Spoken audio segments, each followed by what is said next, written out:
Hello and welcome to One on One on Plus TV Africa. Today my guest and I will be speaking about the Nigerian health sector and possibilities for growth. According to the World Health Organization's health systems ranking of 190 countries, Nigeria ranked 187, an abysmally low position. Here to speak with me on this is Dr. Ola Brown, founder of the first air ambulance service in West Africa, Flying Doctors Nigeria Limited. Fantastic to have you on the program Lovely today. to see you as well. Yeah, so talking about the healthcare system and regarding the crosstabs of data by the World Health Organization, how would you describe the Nigerian healthcare system for which you operate in? I think that there's a lot of scope for improvement in the Nigerian healthcare system. Obviously, the WHO ranking, people just see the 187. They don't know that actually only 191 countries were ranked. So they ranked us as one of the 5 worst healthcare systems in the world.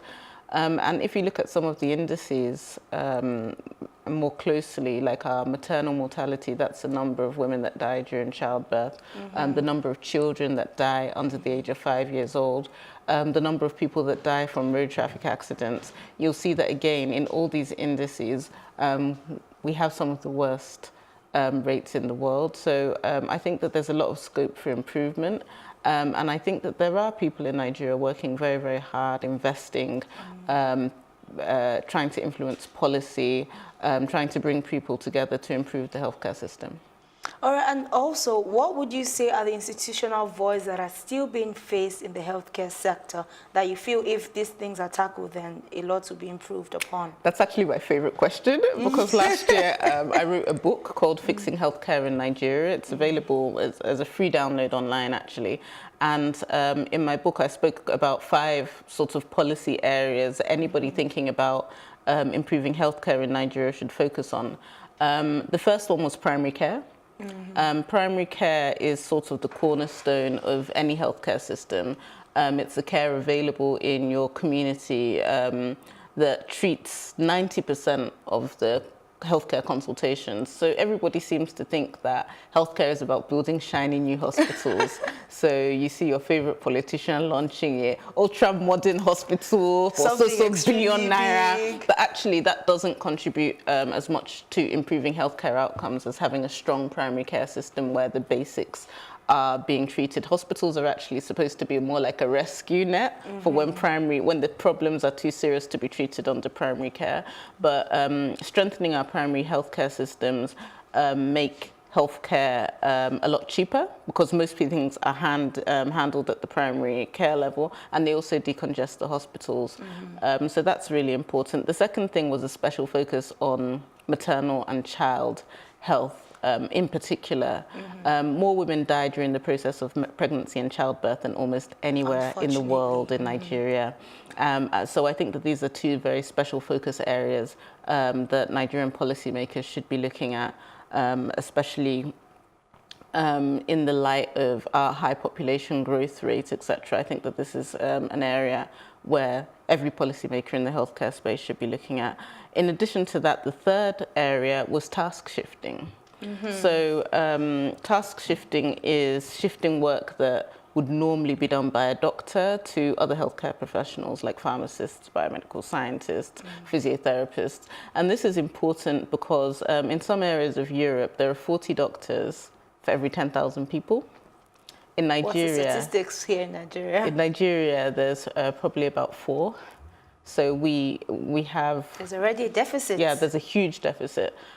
So we need to try and fill that gap by embracing some form of task shifting and involving other people in patient care, so we have the numbers to actually deliver care. So that was the third bit. The fourth one was healthcare financing. And I think that this is where we need to be very, very clever in Nigeria. The healthcare budget, the federal healthcare budget in Nigeria is about $1 billion. And that $1 billion has to take care of almost 200 million people. So we have a very small budget, and we have a very, very large population. Whereas in England, where I used to practice before, the healthcare budget was about $200 billion. And that only had to take care of 65 million people. You can imagine the difference. the healthcare budget for 1 year in the UK would pay Nigeria's healthcare budget, not for 100 years, for 200 years. That's 2 lifetimes, what they spend in the UK in 1 year. Would not pay for just you, it would pay for you, your children, your grandchildren, exactly. Probably even stretch to your great-grandchildren. So healthcare is expensive, and I think that in Nigeria we have to be very, very smart about how we manage the limited resources that we have. Even if you look at the breakdown, so if you look at the healthcare budget that actually gets allocated that was per what person. I was going to ask you about. Yeah, so if you look at the UK, then, or let's start with America. If you look at America, each person has $10,000 for healthcare.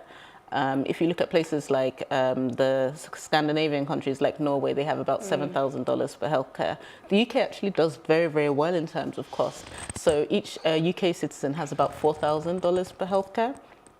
Each Nigerian has about $6.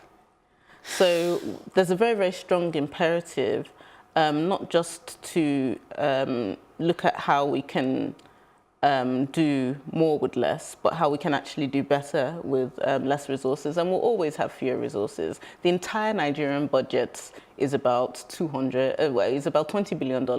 That is still not up to what the UK is spending on healthcare. In fact, our entire budget as set last year, I think it was in the $20 billion range. And like I said, the UK healthcare budget is 200 billion. You can imagine, And if you look at the breakdown of our budget, it's very different. Nigeria doesn't earn that much revenue.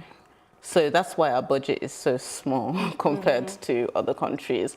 And it's very crippled by debt. So when the UK sets their budgets for healthcare, because of the revenues that they make from exports, because of the revenues that they make from the financial services and insurance industry, and all the other things that the British excel at, they're able to immediately pay. So it's for a that. cross-subsidy kind of. Well, no. They have the money. That is very different from our own case, where we set a budget of 20 billion, but I think it's 70% of our budget actually goes to paying back debt. So we don't have 20 billion. We have closer to maybe 7 or 8 billion as our entire budget, because most of the money actually goes back to repaying the debt that we've taken at very high interest rates in previous years. And we never seem to have enough money to fund our budget. So we're always running what you call a deficit. A lot of the Scandinavian countries, they run a surplus in their budget, which means that the country is actually making more money than they can spend. Yes. We always need to borrow more money to supplement our budget. So we need to start looking, the 4th pillar was actually looking at sustainable healthcare financing solutions, trying to look at our budget, look at our sort of debt situation, look at how much money we're using to repay debt, look at how much we're borrowing, and try and find a creative way of financing healthcare within that entire situation, maybe even through mobile phone credit, but being quite innovative about the financing of healthcare. Then the last one was centralization. And I think that this is one of the most important parts of the healthcare strategy in Nigeria. When I'm talking about centralization to people that aren't in the healthcare field, I always ask them, why do they think that Dangote doesn't have a factory in every single state, since he needs to supply cement to every single state? And they tell me it would be too expensive, it would be too inefficient, there's no limestone in some of the states, so how would they even get the raw materials to produce the cement? All those Chinese that he keeps in Obajana, can he have them in every single state operating at the same capacity? How would he be able to finance all those factories? It just becomes expensive, it's too clumsy, and you don't get the efficiency of what you have in Obajana Obajana and Ibishi. So what he has done is built like 2 really big factories, and all of the cement in Nigeria is distributed through those factories. And the same goes with healthcare. If you have 36 kind of okay hospitals which don't get that much financing, which can't perform every procedure, which Some doctors don't even want to work in because they're too far away from civilization. You get a very, very clumsy, inefficient, high-cost healthcare system. So centralizing resources and making sure that we have, you know, an Obajana of healthcare, where patients that need the specialist procedures can go, then so it would be like far more efficient. A hospital where we know that they specialize referral in maybe, center, tertiary referral centers. Heart surgeries. Absolutely, you know. Absolutely. And that not only is better for patients, but it actually reduces the costs. The costs. Because when you're doing something continually, you start to do it more efficiently. So there's efficiencies in that economies of scale. And it's kind of, I always relate it to the Dangote model because that's what people understand. Dangote's strength is actually in not having too much factories. He can sell most of the cement that he wants to sell with those ladies he's leveraging on the power of economies of scale. And he sells most of it by the roadside. You know, those ladies that just sell cement in very, very small batches, they can cater for people in their communities. Not everybody is lining up at Obajana for cement. And the same way, not everybody should be receiving their healthcare at a hospital. Most people, 90% of consultations, probably over 90% of consultations, healthcare consultations in Nigeria, can be handled at the primary care level. So we should be investing in primary care and bringing the hospitals together to get that economies of scale like you would in a factory. And I think this is exactly the method, you know, and model that they're making use of in some parts of India. Of course, they have their super specialist hospitals, and even in the UK, it's the same. Absolutely, even in the UK, it's the same. And I mean, I don't want to talk about the American healthcare budget because it's the highest budget, one of the highest budgets in the world. So they have $1 trillion budget for healthcare, but still, you find that when I look at the American air ambulance operations, 30% to 40% of the air ambulance operations in America are still interstate, meaning that even they, with all that money, have not been able to find a situation where they have those huge hospitals in every state. And people still need to be flown between states for specialist treatments. And for super specialist treatment, like the infectious diseases center, for instance, there's only one in Atlanta. This is where they take all the Ebola patients, where they take like super serious infectious diseases. And if you have, you know, a very, very serious rare infectious disease in New York, then they fly you to Atlanta because that's where they specialize in it. That's the place where they see all of those cases. And that's why it's the best center in the world. But do you see Nigeria at any point in time leveraging on this concept of economics of scale to reduce the cost at the, you know, at the highest level in terms of medical health care? I don't think we have a choice. The big problem with healthcare that people don't realize is that healthcare and the state of health is very closely linked with productivity and economic productivity. Exactly. And most of the countries that are growing economically have the foundation of good health and education, and that's why they're able to grow, because people are productive. So without really investing in healthcare and looking at those 5 things that I mentioned, fixing the primary healthcare, looking at task shifting, maternal mortality, financing, and centralization, we won't be able to get the productivity that we need to grow as a country. And growth is imperative for every Nigerian right now. We have the highest number of people living in poverty in the entire world. So there's a very strong growth imperative. And I'm very hopeful that we can start putting some of these policy solutions in place. All right, so let's talk about the allocated budget for recurrent health expenditure. Absolutely. Comparing it now to the medical tourism, how much you spend on medical tourism. In 2019, I mean, we are yet to approve the budget, but then it says that we're expecting 315 billion naira for the recurrent health expenditure, as against the 359 billion naira, you know, for spent on medical tourism. What's your thoughts on this exactly?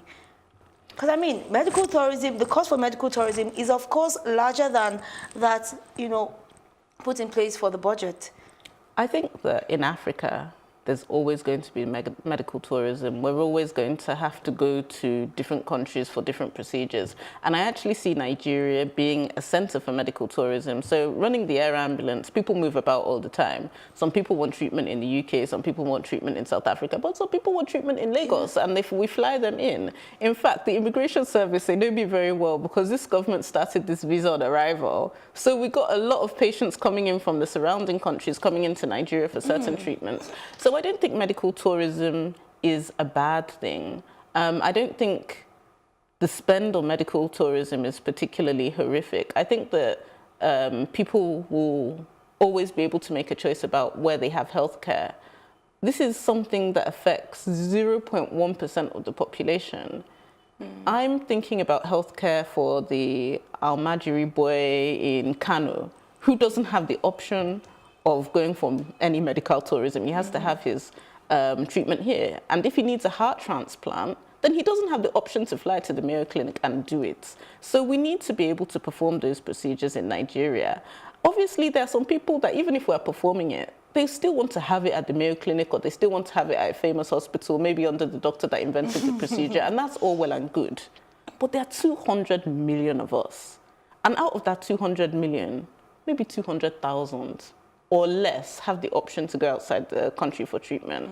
So what we need to be focusing on and refocus the conversation is how do we give a chance to those millions, tens and hundreds of millions of people in every state of Nigeria that can access healthcare? How many heart transplants do we do? What about the children that are born with congenital heart diseases? These are procedures that are not done in Nigeria. How do we give those people a chance? The premature babies, for instance, are born at 25 weeks. What chance, how do we increase their chances of survival? And these are the questions that really keep me up at night. All right, so this would also bring me to the next question about telemedicine. Do you think we would be able to adopt, telemedicine in Nigeria, owing to the fact that, some people are not, like you have said, able to access, people in rural areas are probably not able to access, adequate healthcare? I think technology is the future of healthcare, and I think telemedicine, robotic surgery, 3D printing, drone deliveries, etc. All of these things are part of all of these new technologies are part of our healthcare future. And I think that we need to seriously look at the cost of these technologies and weigh them up with the benefits before we decide which technologies we are going to adopt in Nigeria. But I think the most important thing is looking at technologies that help us do more with less. Because the countries that have good healthcare are spending 100 times more than hundreds of times more than us, and they have a lot more resources. And I think that that's really the dilemma about healthcare. The people that need the healthcare the most are the people with, the fewest resources. And I think that the people that need healthcare the most in Africa, in Nigeria, in Chad, in Mali, in Congo, in Central African Republic, these are the poorest countries on earth, and they have the highest disease burden. So the imperative for us is to be a lot smarter about our healthcare decisions and investments, and focus really. I think one of the things that the West has gotten wrong is that they focus their healthcare systems on hospitals. So they have a very hospital-centric healthcare system. And because of that, it becomes very expensive. Whereas we have a very unique opportunity to build our healthcare system around primary care and prevention, and therefore make sure fewer people get into hospital in the first place, and that makes our healthcare system a lot more cheap. Costa Rica has done this quite successfully.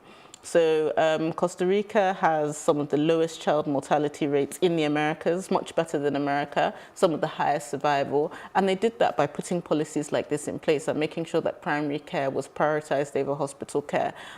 So with a good primary care system, you actually have the backbone of good health for most of your citizens.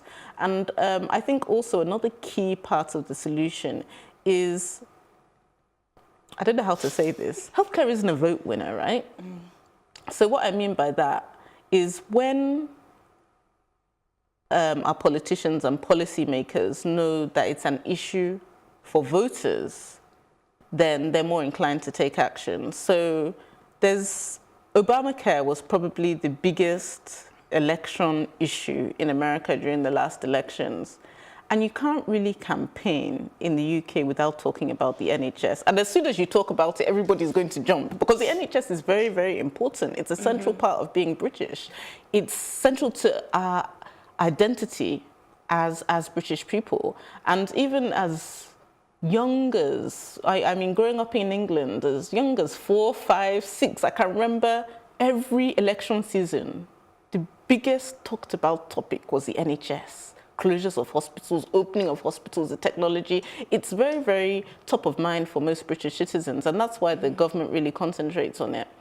But when we have elections in Nigeria, we talk about things that aren't really core issues. I mean, they're core, maybe some of them are core, but then I think the overriding topics in Nigerian elections are around ethnicity and religion. So what tribe is the person from? You know, he's not from the right place in Igbo land, so this group of people will not be mobilized to vote for him. You know, what do they talk about during rallies? You know, there's a lot of dancing, there's a lot of jubilation, there's a lot of fashion. You know, from what is most important. Is this person a Christian? You know, I can remember talking to somebody about their voting patterns, and he said, "Oh, you know, is it going to be a Muslim ticket that you can never vote? What if it's like a really competent Muslim ticket that wants to focus on healthcare security and education?" So I think there also has to be there's a role for citizens to play in this conversation, and you know, it shouldn't just be about cheap PMS and cheap electricity. It should be about things that matter, things that build nations. So healthcare, education and security are really, really important parts of the conversation about growth. And I think that if with more voter education and sort of more active citizens around this area, we can also push forward some of these reforms. All right, we'll take a quick break now, and when we return, Ola will tell us how she has been able to succeed in the Nigerian healthcare sector.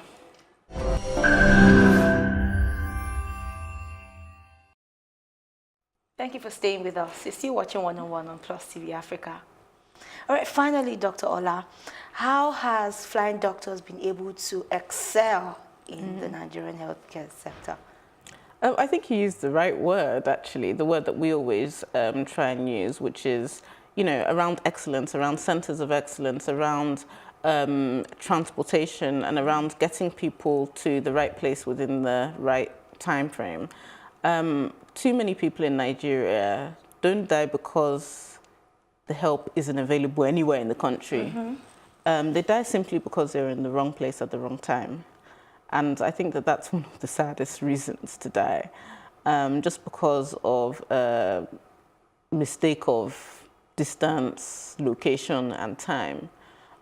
So we do the same thing that any air ambulance does, which is to move people from areas where they've overwhelmed the level of care to more suitable levels of care for them. And I mean, a lot of people ask me, you know, isn't it expensive for the healthcare system to do things that way? But we've just built a cancer center, for instance. Our cancer center was cost between $10 to $15 million. And it's only for cancer. It's going to cost $300 million to replicate that in every single state in Nigeria. But it would probably only cost $500,000 to move every cancer patient to that facility. And if you replicate it in every single state, you'll get the same kind of situation that we spoke about earlier, with Dangote factories in every single state, running very inefficiently, not having the right expertise, not being close to the source of raw materials. Can he build? He has a power plant in every single of his facilities. Can he build 36 power plants? No. So I think it just reduces cost and increases efficiency and quality and access, which is really, really important. And that's really why we do what we do. I think that's one institutional void you've been able to, you know, sort of fill. Thank you very much. All right, thank you very much. I mean, we're out of time now. I had lots and lots of questions to ask, but yeah, we'll just wrap up here. Thank you so much for joining me on the program. Thank you. Yeah.